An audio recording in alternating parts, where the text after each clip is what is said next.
Hey, thank you for taking out another short devotion. We are continuing with the series Peter the Padawan, which is just a statement talking about a guy learning from the master. Today's title is The Big Picture. And in the heart of a Christian, we are always struggling with whether or not to make eternal things a priority while trying to balance our temporary responsibilities. Those things tend to pull against each other a lot of times in our life. And in Matthew chapter 6, it tells us to store up treasures in heaven. So it's constantly challenging us to evaluate our priority, our perspective, and to make sure that we're not seeking to make the things of this earth the purpose, but to make the things of this earth a tool to serve a bigger purpose, the big picture.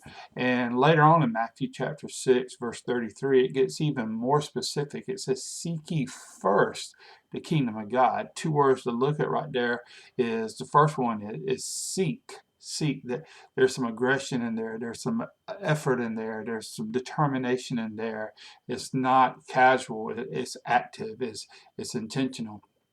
And along with seek is first. First is the other word. And really, let's be honest, because if we look at our lives, we tend to seek first our house, our job, our kids, even our laundry, our yard, our plans, things we want to do, our dreams, our desires, or even our vacations.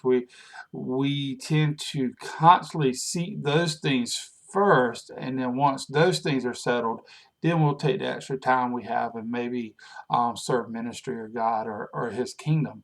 But this verse says, "Seek ye first the kingdom of God," and that goes right along with the verse that says, "Store up for yourself treasures in heaven," because what you're doing is you're taking this temporary life and you're living it in such a way to make it eternally significant. You're taking the temporary stuff and you're devoting it to make eternal impacts into people's lives that last forever. Now, we naturally get these things backwards because our hearts, our minds, our eyes, we want to walk by sight. We want to deal with what we see and touch and feel and smell. We want to seek ye first the world around us. So we have to intentionally make an effort not to get these things backwards. And this isn't something that just we struggle with. This is something that old Peter the Padawan, he struggled with too. And if you look up Matthew chapter 16, verse 21 through 23, you see the struggle within him. And the setting is that Jesus is beginning to prepare the disciples for what was to come. They're getting closer to heading to Jerusalem and feeling the betrayal and the trials and the crucifixions, and he's beginning to tell them all of that. And Peter gets very emotional and very upset and pulls Jesus to the side and really kind of corrects him and tells him that, Jesus, you need to quit talking like this. This is not going to happen. Matter of fact, Peter goes as far to pray that God would protect Jesus and keep him from all harm. And this sounds like love, right? This sounds really sweet. How many times have we prayed, "Dear God, please protect our loved ones"? But when you look at Jesus' reaction, it really grabs your attention because he didn't look at Peter and go, "Oh man, Peter, oh, what a guy. You're so sweet. Thank you so much for praying for my well-being." But Jesus responded really sternly. He said, "Peter, get out of my way. Dude, Satan is playing you like a fiddle." And he like came down on Peter really, really hard. And then he went into details to show Peter where his mistake is. He said, "Peter, you are not thinking about the will of God. You are not thinking about the kingdom of God. You're thinking about the desires of men. You're thinking about earthly things. You are selling out eternal significance for temporary pleasure."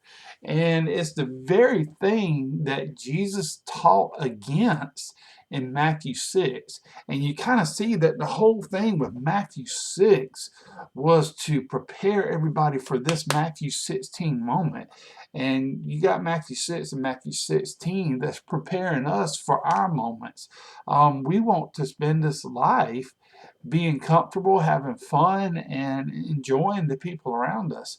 But man, there's a bigger picture. It's an eternal picture that calls us not to simply be satisfied with these temporary pleasures, but to seek ye first our eternal significance. And it doesn't mean that we don't have anything to do with these temporary pleasures, but we don't allow those things to control us, but rather we use them to serve God and to accomplish things that are eternally significant. You see, Peter, he wanted Israel to be an independent nation again. He wanted Israel to rise and be a great nation. He wanted to get Rome out of Israel.